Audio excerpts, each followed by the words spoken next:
He didn't even give me the dignity of a rejection. The moon was full, heavy and merciless, as the mate bond struck like lightning in the center of the sacred circle. My wolf roared in recognition, my heart shattering and reforming in a single heartbeat as the scent of smoke and storm wind anchored me to him. Every wolf in the pack felt the shift. They all saw the runes glow beneath our feet. The moon had spoken. I was his. And then he stepped back. He didn't scream. He didn't protest. He simply slammed his aura shut like iron gates, turning his back on our destiny as if I were a ghost he refused to acknowledge. He let the bond die unfinished, a hollow, bleeding ache in my chest that was worse than any verbal, "I reject you." He treated my soul like a mistake he could simply walk away from. But while my alpha was busy pretending I didn't exist, his greatest enemy was watching from the tree line. Alpha Silas, the man my pack had been taught to hate, didn't see a mistake. He didn't see an omega to be ignored. He felt the resonance of a bond that had been left hanging in the air, and he did what my own mate was too cowardly to do. He stepped into the circle. He didn't come to start a war. He came because he knew that a wolf whose heart has been cracked open is the most powerful force in nature. He didn't offer me a seat at his table. He offered me the throne my own mate was too afraid to share. If you've ever been ignored by the person who was supposed to claim you, if you've been treated like a secret someone is ashamed to keep, stay with me, because the enemy is about to show this pack that what they discarded as nothing is actually the only thing that can save them. And if you want more stories of broken bonds, enemy alphas, and power awakened through heartbreak, subscribe now. This story doesn't soften, it sharpens. She had always known her place, or rather she had been taught it, not with cruelty, at least not openly, but with omission, with silence, with the way eyes slid past her instead of landing, with the way her name was spoken only when something needed doing. Omega. Not weak, not useless, just unremarkable. She accepted it because resisting it required energy no one had ever taught her she was allowed to spend. She worked. She listened. She kept her head down and her wolf quiet. Survival, she learned early, was not about standing out. So when the Ascension Vigil was announced, she did not prepare for destiny. She prepared to endure another night of watching others be chosen. The pack gathered as twilight deepened, stone circle glowing faintly as the runes awakened beneath centuries of use. Elders murmured prayers to the moon. Warriors stood proud. Hope crackled in the air. Hope, she told herself, had nothing to do with her. Until the scent hit. It came sharp and sudden, slicing through the crowd and slamming straight into her chest. Her vision blurred. Her lungs forgot how to draw air. The alpha. Her body reacted before her mind could catch up. Heat flooded her veins. Her wolf surged awake. No hesitation, no doubt, only absolute certainty. Mate. Across the circle, the alpha stiffened as if struck. Their eyes met, and for a single devastating heartbeat, she knew he felt it too. The bond flared, runes blazing in answer, moonlight intensifying until the entire clearing glowed silver white. The pack froze, collective breath caught between disbelief and awe, an alpha bond, with her. Shock rippled outward, quickly curdling into something darker, unease, fear, calculation. She waited, for him to step forward, for him to claim what the moon had chosen. He didn't. His jaw tightened, his fists clenched. She watched the moment he made the choice, not against her, but against what she represented. He stepped back. The runes dimmed, the bond recoiled, and everything she had never dared hope for collapsed in on itself. He turned away, walking out of the circle as if fate itself had offended him. No rejection ritual, no mercy, just abandonment. The pack filled the silence he left behind. She barely remembered leaving the clearing. The forest swallowed her whole, tears blurring the path as her wolf curled inward, wounded and silent. She didn't know she was being followed. Not until the air shifted behind her. She spun, instincts flaring too late, only to find a tall figure stepping into the moonlight, scarred, dangerous, unmistakably alpha. The enemy, the one whispered about in war councils, the one her alpha had fought and never fully defeated. He studied her quietly, gaze sharp and assessing, not with hunger, not with pity, with interest. The bond struck, he said calmly, and he walked away. Her throat tightened. She said nothing.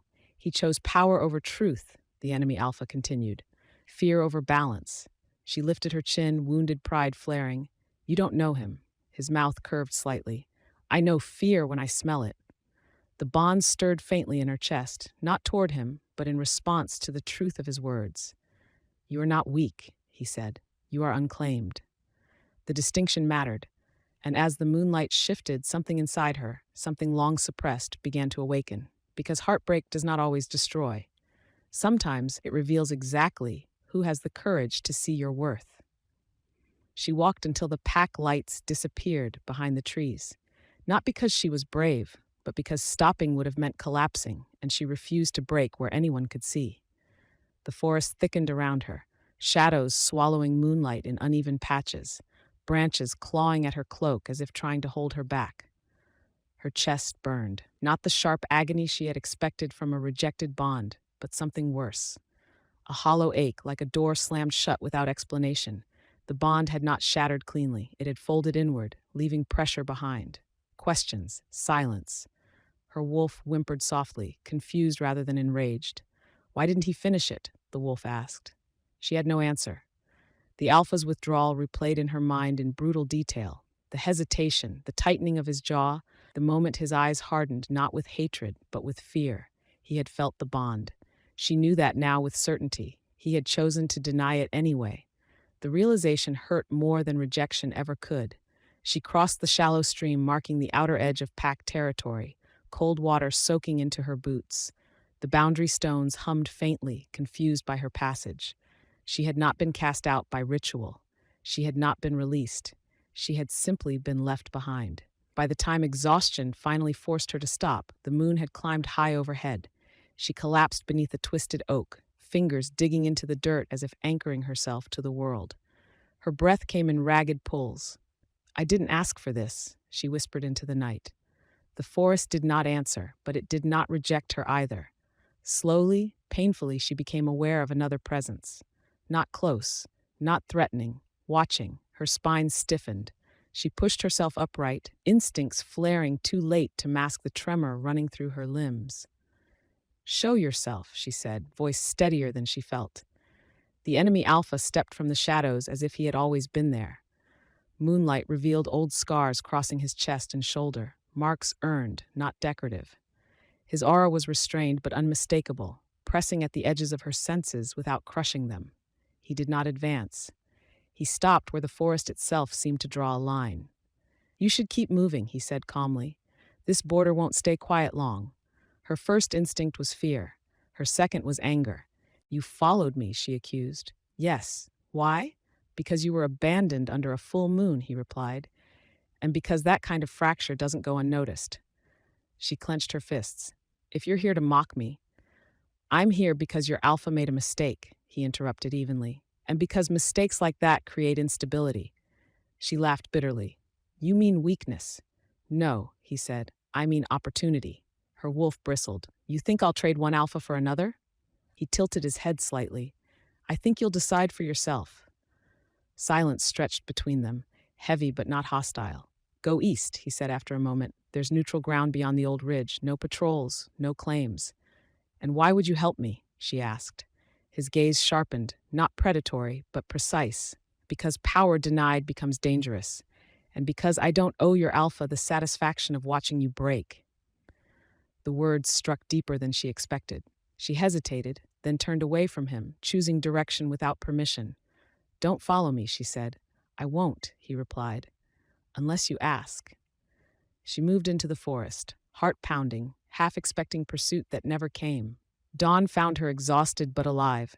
She crouched beside a narrow ravine, washing her face in cold water, staring at her reflection as if she might find answers there. Her eyes looked the same, but something behind them had shifted. The bond pulsed faintly, not tugging, not demanding, waiting. Miles away, the alpha woke with a sharp intake of breath. Something was wrong. Not the expected backlash of a rejected mate, but absence, where there should have been pain. He pressed a hand to his chest, confusion giving way to unease. The bond was still there, but it was no longer centered on him. By midday, the elders knew. The bond hasn't collapsed, one said grimly. It's displaced. The alpha said nothing. She crossed the boundary without resistance, another added. The land didn't repel her. That was worse. He dismissed them with a sharp gesture, jaw tight. For the first time since ascending, certainty slipped through his fingers. As dusk settled again, she reached the ridge. The land beyond felt different, older, quieter, as if waiting to see who she would become without a pack's shadow over her. She stopped there, breathing in air that tasted like possibility rather than judgment. Behind her, unseen, the enemy Alpha watched from a distance. She didn't fold, he murmured. Good. This was not rescue.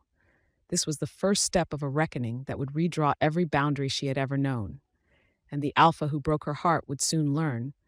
Silence does not end bonds, it sharpens them. Freedom did not feel like relief, it felt like exposure.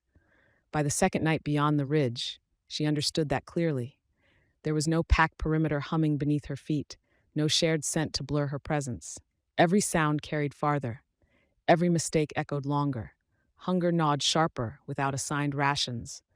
Cold crept in faster without communal fires. And yet she breathed deeper. The land did not reject her. It watched. She moved carefully at first, instincts dulled by years of deferring. Her first hunt failed, not because she lacked skill, but because hesitation cost timing. The rabbit escaped, leaving only churned leaves and frustration behind. She snarled softly, anger sparking. "You're still waiting for permission," her wolf growled. She closed her eyes and forced herself to breathe through the truth of it. Permission had always been the invisible chain. Permission to speak, to lead, to take, to exist loudly. The next hunt was different. She let instinct guide her, shoulders low, steps silent, breath controlled. When she struck, it was clean. The warmth of blood grounded her, strength flooding back into her limbs in a way that felt earned rather than borrowed. She ate slowly, deliberately, not because she was starving, because she chose to. That night she dreamed, not of the Alpha, of the stone circle, but empty. Runes dimmed, moonlight fading, and her standing alone at the center, not waiting for anyone to arrive. She woke with her heart racing. The bonds stirred faintly in response, not aching, observing. The enemy Alpha did not appear again until the fourth night. She sensed him before she saw him, a familiar pressure at the edge of awareness, restrained but unmistakable. He approached openly this time, stopping well beyond arm's reach, hands loose at his sides. "You're adapting faster than expected," he said. She did not look up from the fire she was tending. "I didn't have a choice." "You always do," he replied. "You're just used to choosing last." That stung because it was true. "Why are you still here?" she asked. "Because others are moving," he said, "and because I wanted to see whether you'd collapse." She met his gaze sharply. "And? I was wrong to doubt." The admission carried weight. He crouched a few steps away, careful not to encroach. "Rogues tested your trail yesterday." Her spine stiffened. "Why didn't I sense them?" "You were focused inward," he said. "That will change." She swallowed. "You killed them." "Yes, you could have warned me." "I could have," he agreed. "But fear would have driven you back toward the pack. Survival alone teaches faster." Anger flared, but beneath it, understanding. "Are you training me?" she asked. "No," he said calmly. "I'm making sure you live long enough to train yourself." He told her then, quietly, without dramatics, about old bloodlines buried after near-civil war. About balance bearers who did not rule by dominance, but stabilized power by refusing to submit or conquer. Omegas whose wolves were wired differently, not weaker, but resistant to hierarchy itself. "They were erased," she whispered. "They were feared," he corrected. "And fear rewrites history." Her chest tightened. "Your Alpha sensed it," he continued. "Not consciously, but instinctively. The bond didn't scare him because you were beneath him." She already knew the answer. "It scared him because I wasn't." The enemy Alpha inclined his head. "Exactly." Back at the pack, the Alpha unraveled quietly, not publicly, not violently, internally. Orders came slower, decisions weighed heavier. The elders noticed his distraction, his gaze drifting eastward at odd moments. The bond did not pull, it watched. That unnerved him more than pain ever could. "She hasn't broken," one elder murmured. "No," the Alpha said hoarsely. "She hasn't." And somewhere beneath that truth lurked something far more dangerous than regret: respect. On the seventh night, she stood at the edge of a ravine, staring down into mist-heavy depths. "I won't go back," she said suddenly. The enemy Alpha nodded. "Good. But I won't hide either." That earned her a sharp look. "Others will come," he warned, "not to help." "Let them," she replied. "I won't be decided for again." The bond pulsed faintly, not tightening. approving. She turned toward the dark horizon, something steady settling into her bones. She was no longer running from heartbreak. She was moving toward herself. And far away, the Alpha felt the shift, not as loss, but as the unmistakable sense that the ground beneath his certainty had begun to move. Expanded Act 3. She crossed into the old lands at dawn. The change was immediate. The air felt denser, layered with something older than pack law. The forest here did not hum with ownership or warning. It listened. Each step she took sent a subtle vibration through the ground, as if the land itself were registering her presence and deciding what to do with it. She slowed instinctively. Behind her, the enemy Alpha halted at the threshold, boots stopping short of an invisible line. He did not follow. "You don't come farther?" she asked without turning. "No," he replied. "This ground doesn't answer to me." That alone told her more than any explanation could. She stepped forward. The sensation rolled through her in a wave. Heat along her spine, pressure behind her eyes, her wolf lifting its head with sudden clarity. Not fear, not submission, recognition. She staggered slightly, bracing a hand against a stone half buried in moss. The surface was etched with symbols so worn they were nearly smooth, yet the moment her fingers brushed them, they flared faintly. She gasped and pulled her hand back. "What is this place?" she asked. "A memory," the enemy Alpha answered, "of how things were before hierarchy hardened into chains." She swallowed and continued. At the center of the clearing stood a shallow depression ringed with stones, a natural hollow worn by time and ritual rather than construction. The moment she stepped into it, the world tilted. Her senses expanded violently. She heard too much, smelled too much, felt too deeply. The pulse of the land thrummed through her bones, aligning with the faint rhythm of the bond still echoing in her chest. Her knees buckled. She dropped to one knee, breath tearing from her lungs as a flood of impressions crashed over her. Wolves standing side by side without ranks, alphas stepping down without losing authority, omegas speaking without fear of consequence. Balance, not enforced, chosen. "Breathe," the enemy Alpha called from beyond the clearing. "You're not being claimed. You're being acknowledged." The difference mattered.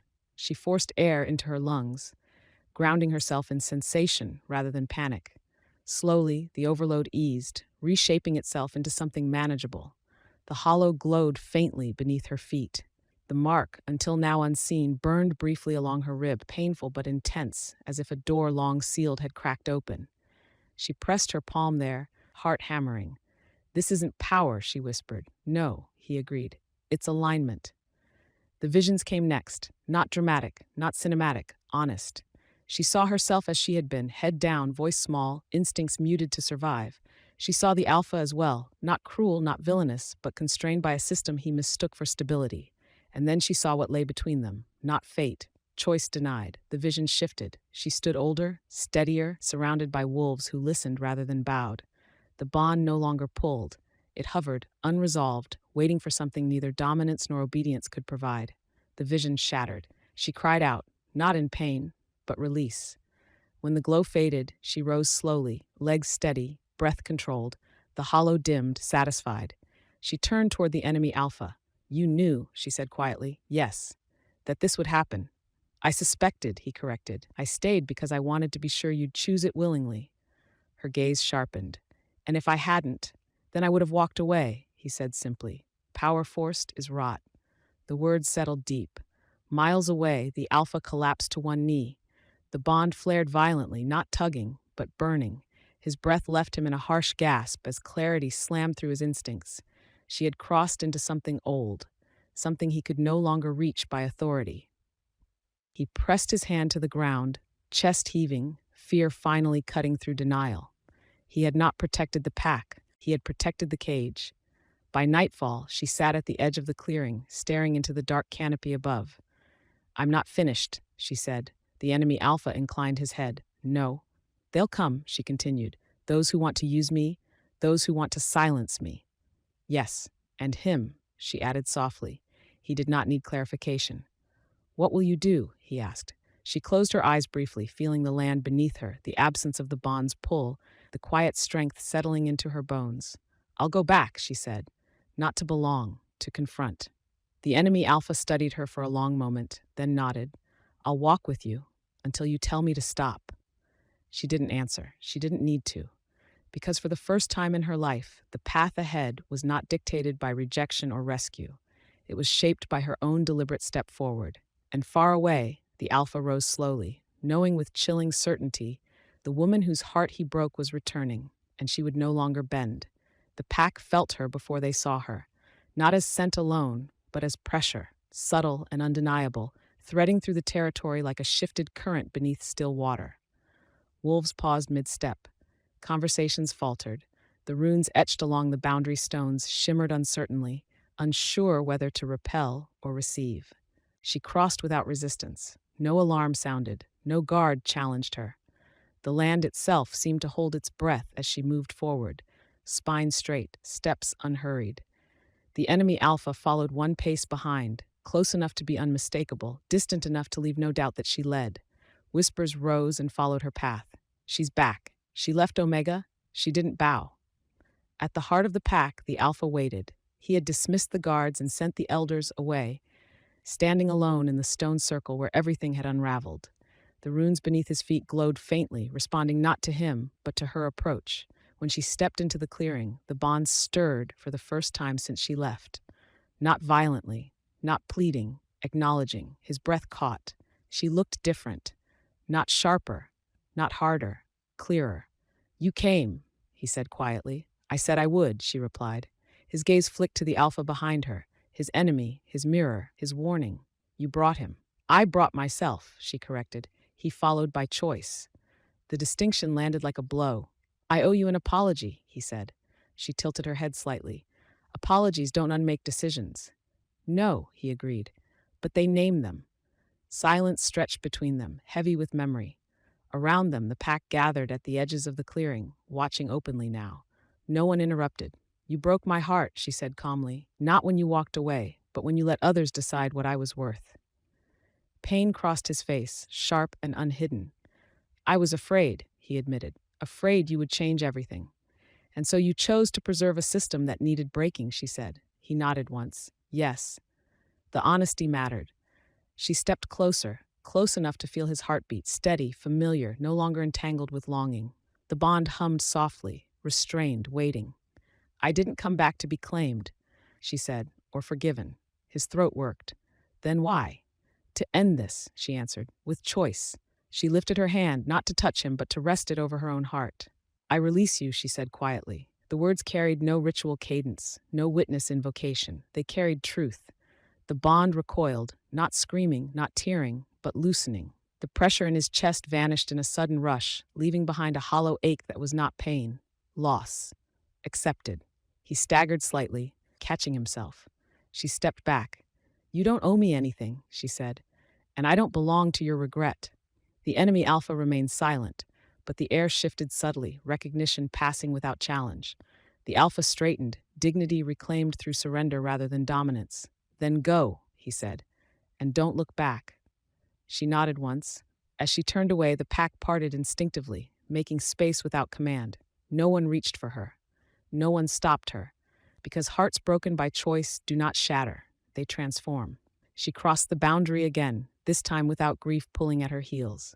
Behind her, the Alpha stood alone in the stone circle, breathing through the aftermath of a decision made too late but finally understood. And ahead of her, the path widened, not into safety, but into possibility.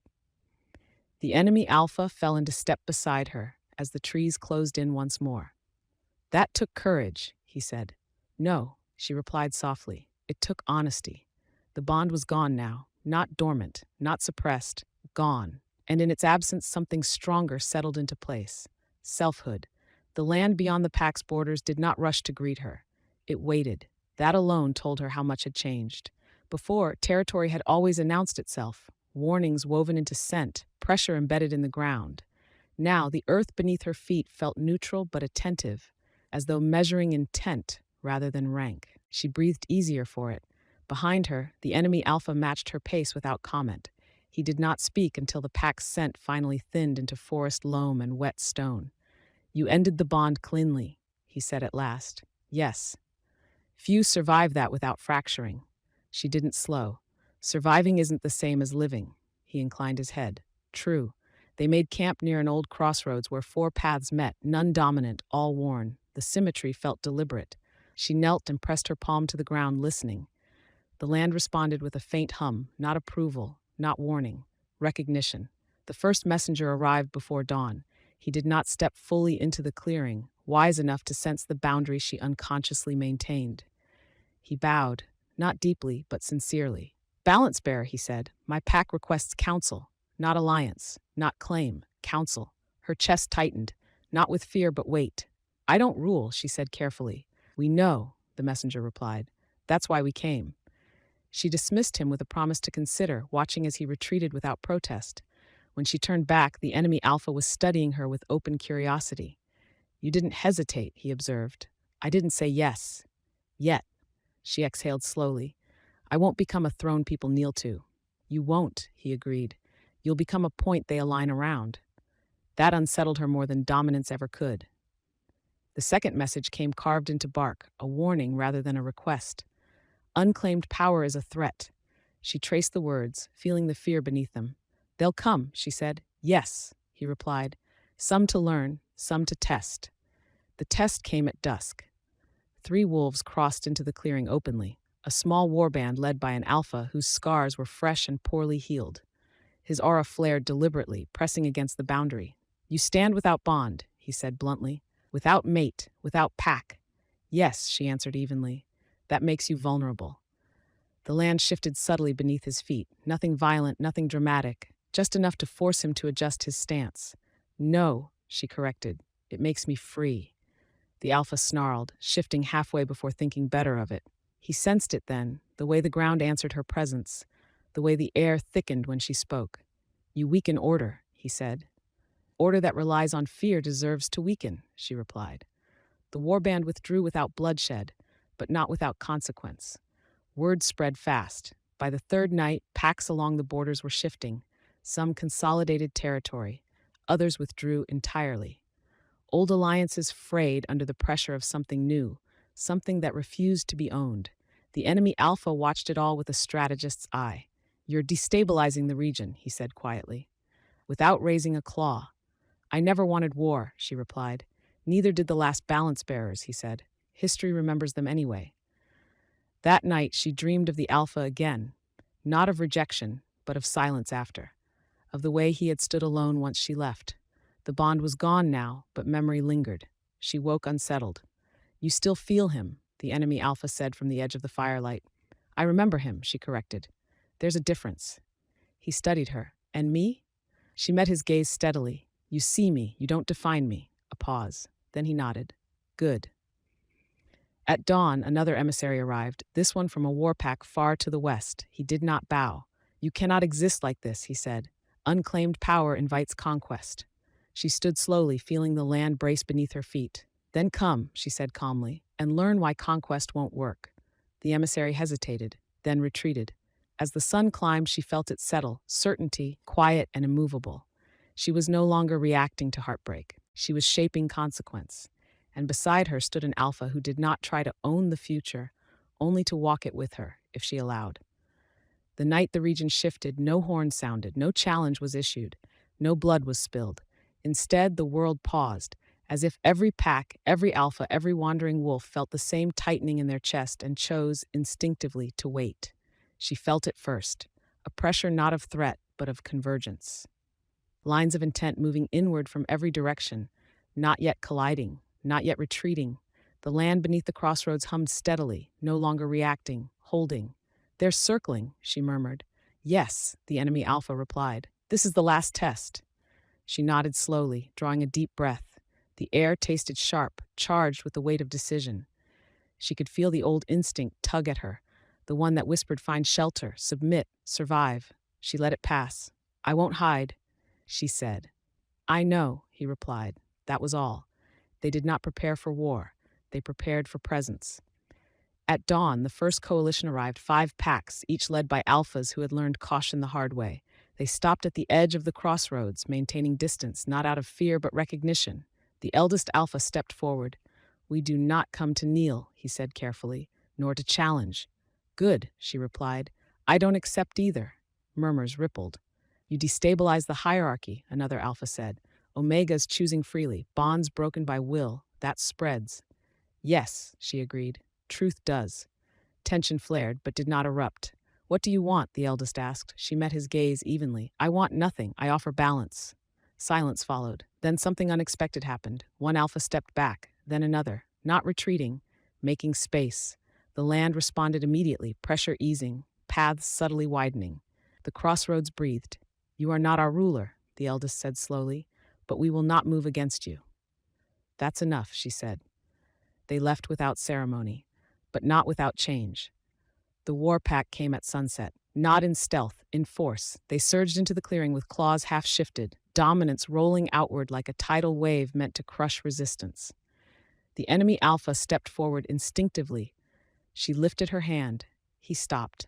She stepped into the pressure, spine straight, heart steady. You don't want war, she said calmly. The war pack alpha snarled. You don't get to decide that.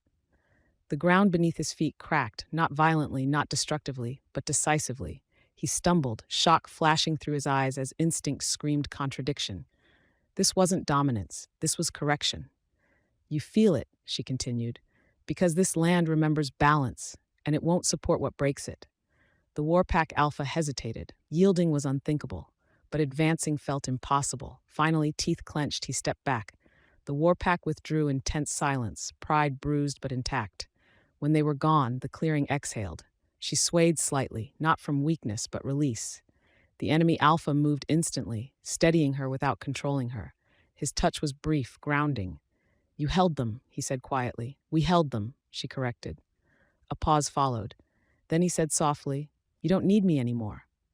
The truth of it landed gently but firmly. She turned to face him. No, she agreed, but I choose you. The words hung between them, not binding, not claiming, inviting. He searched her face, then nodded once. Then I stay. That night, beneath a thinning moon, she slept without dreams for the first time since the vigil. Miles away, the Alpha who broke her heart stood alone at the boundary of his territory, feeling the last echo of the bond fade into memory. Not regret, acceptance. He bowed his head, not to her, but to the truth he had finally learned. By dawn, the region had changed. No proclamations were made, no crowns were raised, but every pack felt it. Hierarchy no longer ruled by fear. Balance had returned, not through conquest, but through refusal to submit. And at its center stood a woman who had been abandoned under the moon, now choosing her own place beneath it. The moon did not rise fully on the final night. It lingered behind thin cloud, silver muted and watchful, as though even it had learned restraint. The crossroads lay quiet beneath the half-light, paths stretching outward in every direction, no longer lines of escape or invasion, but options waiting to be chosen. She stood at the center, cloak loose around her shoulders, breathing in the stillness. For the first time, nothing pulled at her, no bond, no hierarchy, no expectation pressing against her ribs, only the quiet certainty of having arrived exactly where she meant to stand. The enemy Alpha waited a few steps away, deliberately outside her circle of influence. He had learned, as others had, that proximity was a privilege she granted, not one assumed. You feel it too, he said softly. Yes, she replied. The tension is gone. Not gone, he corrected. Resolved, she nodded. That was the right word. From the eastern path, wolves approached, not in challenge, not in secrecy, but openly. They stopped at a respectful distance, heads high, postures steady, not kneeling, not threatening, witnesses. The eldest among them stepped forward.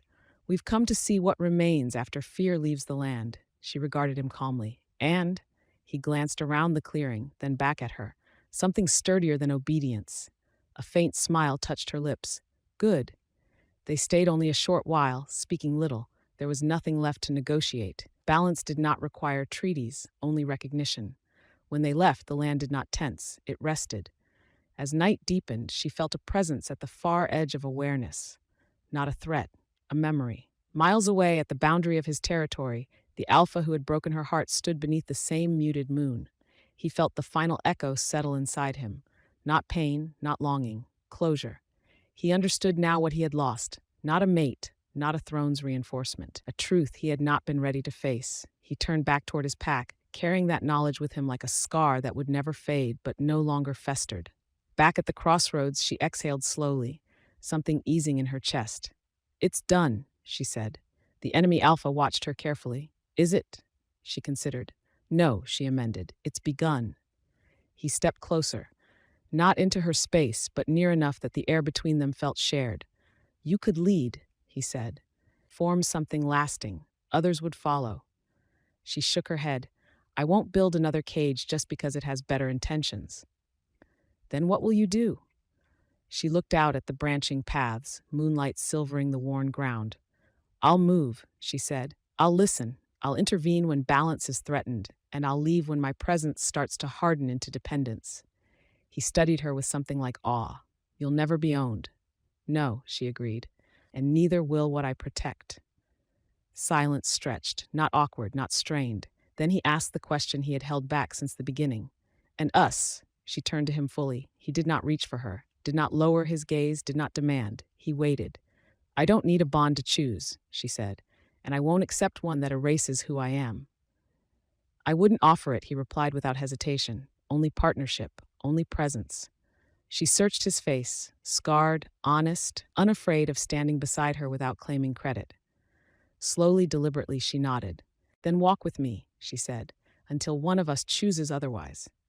Relief flickered across his features, not triumph, not possession. Choice, honored. They left the crossroads together as dawn crept in, pale gold touching the edges of the forest. The land watched them go, without clinging, without warning. Balance did not need to hold tightly, it endured.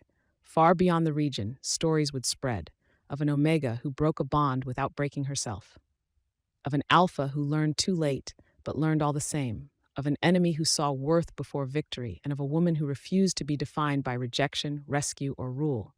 She had been abandoned under the moon, but she rose beneath it, not as mate, not as queen, as herself, and the world, finally, adjusted.